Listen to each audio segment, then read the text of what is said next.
ทุกท่านที่มางานวิวาของเฮาวันนี้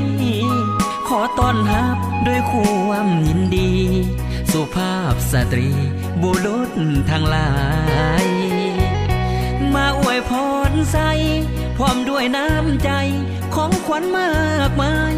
เจ้าภาพแต่งดองทั้งสองฝ่ายขอบใจหลายๆที่มาอบอุ่นบัดนี้พี่น้องเจ้าภาพแต่งดองขอเชิญทุกท่านเชิญรับประทานอาหารและห่วมสำราญเป็นเกียรติพวกเขาอาหารเต็มพาของแก้มสุราเครื่องดื่มเบียร์เหล้าพวกเขาจัดหาเพื่อพวกเจ้าเชิญเลือกเอาทาน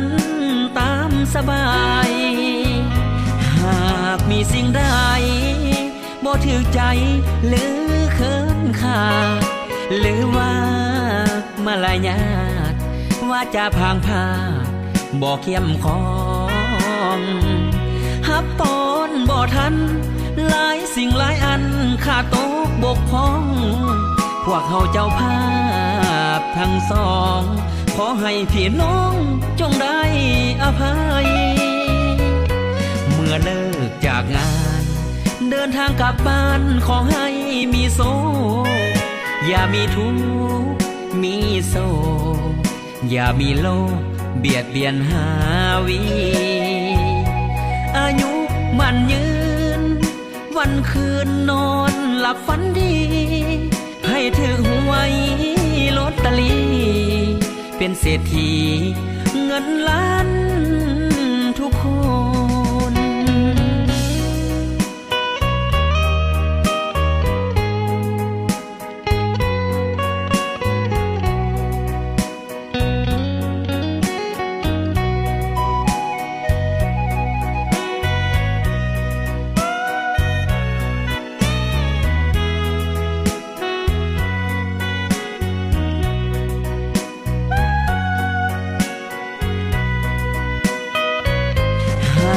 มีสิ่งใด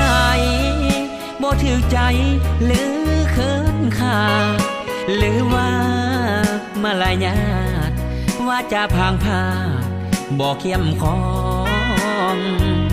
ฮับปอนบ่ทันหลายสิ่งหลายอันขาดตกบกพร่องพวกเขาเจ้าภาพทั้งสอง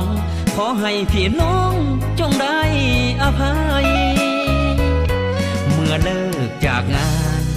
เดินทางกลับบ้านขอให้มีโศกอย่ามีทุกข์มีโศกอย่ามีโลกเบียดเบียนหาวีอายุมันยืนวันคืนนอนหลับฝันดีให้ถือหวยลอตเตอรี่เป็นเศรษฐีเงินล้าน